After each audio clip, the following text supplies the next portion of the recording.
What's up, everybody, and thank you for listening to Mastering the Mindset. My name is Dariusdotch, and I'm an actor, hip-hop artist, and fitness and life coach. And I'm here to personally help you train and improve your mindset so that you can, 1, become the best version of yourself mentally, and 2, gain focus and motivation to be able to take action and achieve the success in life that you want and deserve. Before we get started, please like and subscribe to my channel, and at the end of this episode, if you liked it, please share it with a friend or a loved one or someone who would benefit from hearing this message. I'm so glad you're here, and I'm ready to go on this journey with you, and that journey begins now.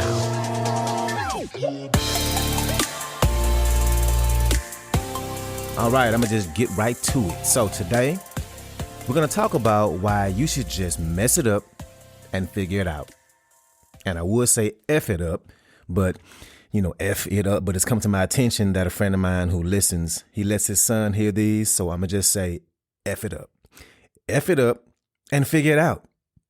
And you should be doing this as often as you can. And you may think this is a real aggressive mindset or point of view to have, but it's really not. And it's one that I need to do myself more often. One of the mistakes that a lot of people make is they go through life or they go after things with this limiting fear that I don't want to mess anything up. And I understand how that makes sense. But what I'm starting to learn and get better at is just doing something, making the mistake as fast as I can, and learning how to improve it.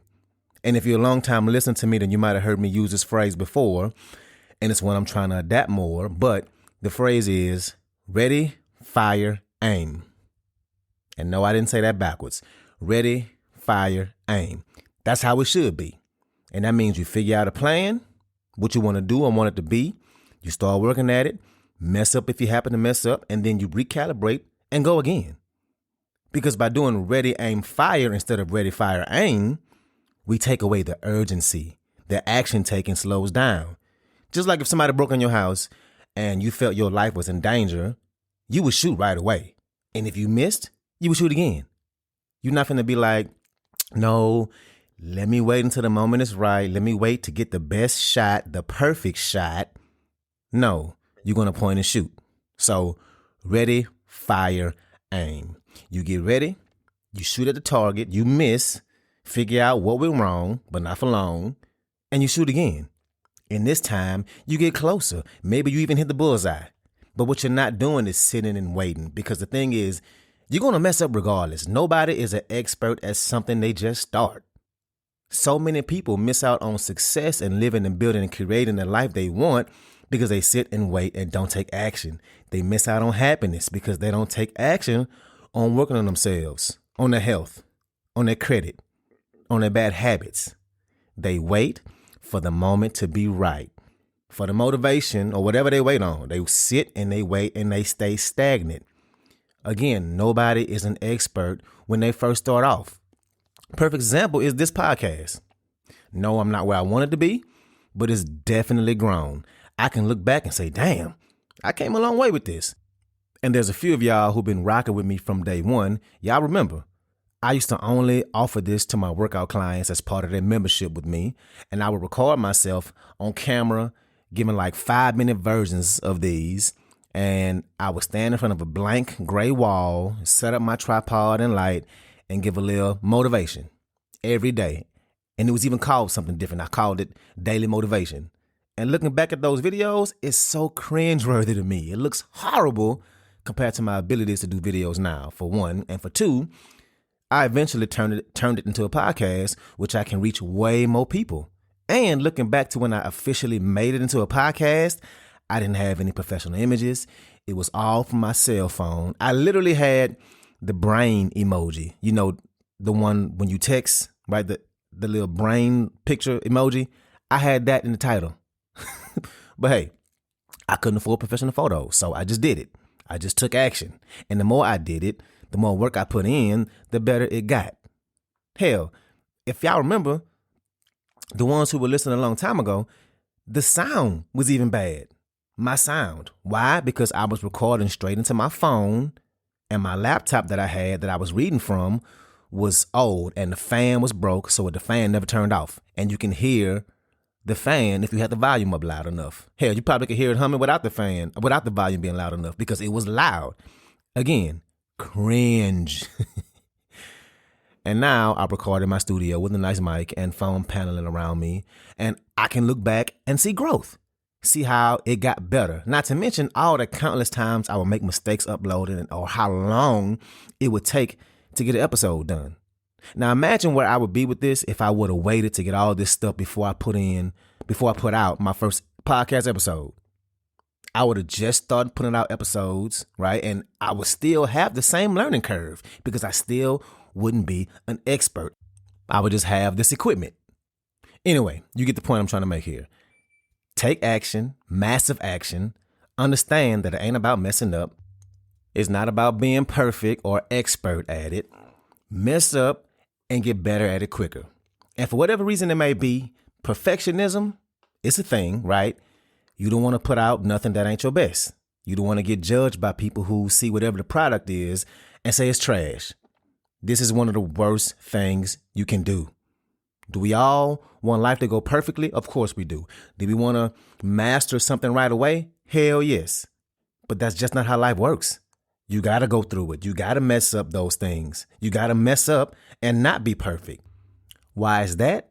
Well, there's actually some science behind this. What's up, what's up, what's up? I want to take a quick moment to say thank you so much for listening to this episode and to also let you know that this podcast is 100% donation driven, which means it's completely funded by you, the listener. So if you like the content I have to offer, I would love it if you can make a donation and you get to pick the amount. I left links in the description of the video as well as my homepage. You can choose which way benefits you the best to donate. And if you need more options, please feel free to email me at dariusdotch@gmail.com. That's dariusdotch@gmail.com. Again, thank you so much for being here, and let's get back to it. You have to mess up and learn from it. It's proven that you learn better from it. And here's what I mean. So when you mess up and have an error, when you create an error in something, in anything that you're doing, your brain will actually send epinephrine, which is adrenaline, and that gets sent to your brain and tells you to focus so you don't get it wrong the next time around. When you mess something up, your brain is wired to send epinephrine to make you focus so that you don't screw it up next time. And this is another one of those survival mechanisms we have in us. So much of what we do, or so much of how we are as human beings, are survival traits manifesting themselves in us from thousands and thousands of years ago. But let's say back in the days when we lived in tribes, right out in the wilderness, let's say in our group or tribe, we haven't eaten in 2 days. And we're hunting, and we've been tracking this animal for hours, damn near half a day. And we've been following his tracks in the dirt and in the mud. We've been making sure to stay downwind, and we finally find this animal, and the animal doesn't see us, and you get ready to take that shot with your bow and arrow, or you get ready to throw your spear, and as you stand up from crouching down, you stand up and you step on some leaves and twigs, and it makes a noise. The animal hears you and runs off, and you miss the shot. Now, y'all ain't ate as a tribe. You haven't ate in 2 days. The next time you get ready to take that shot, your adrenaline is going to be pumping, and your brain is going to tell you, hey, you better focus, and you better focus right damn now. And what do? You get that epinephrine and you take the shot and you get better at it. Now you'll focus every single shot you take, right? And look, this was just one example, but we all have been there before. How many of us have made that mistake and felt that gut drop and was like, damn. And that mistake stuck with you because you know you didn't want to feel that pain again. In that moment, that mistake, whatever it was, whether it was with money, with a relationship, with something you said, with something you did to somebody, with how you handled the situation, how you let a situation play out, whatever it was, in that moment, that mistake taught you way faster than sitting and learning about it. You learn instantly and you never forget. You can learn something and don't ever need a reminder. When you make a mistake, you learn and you never forget. Now, let me tie this all together. Or like Pastor says in Black Church, let me close the text. Now, what I'm not saying is for you to go out and purposefully make a huge mistake that'll scar you in life. No, I'm not saying that. I'm not saying for you to take unnecessary risks with the things that you're trying to accomplish and make the mistakes that's going to change your life negatively.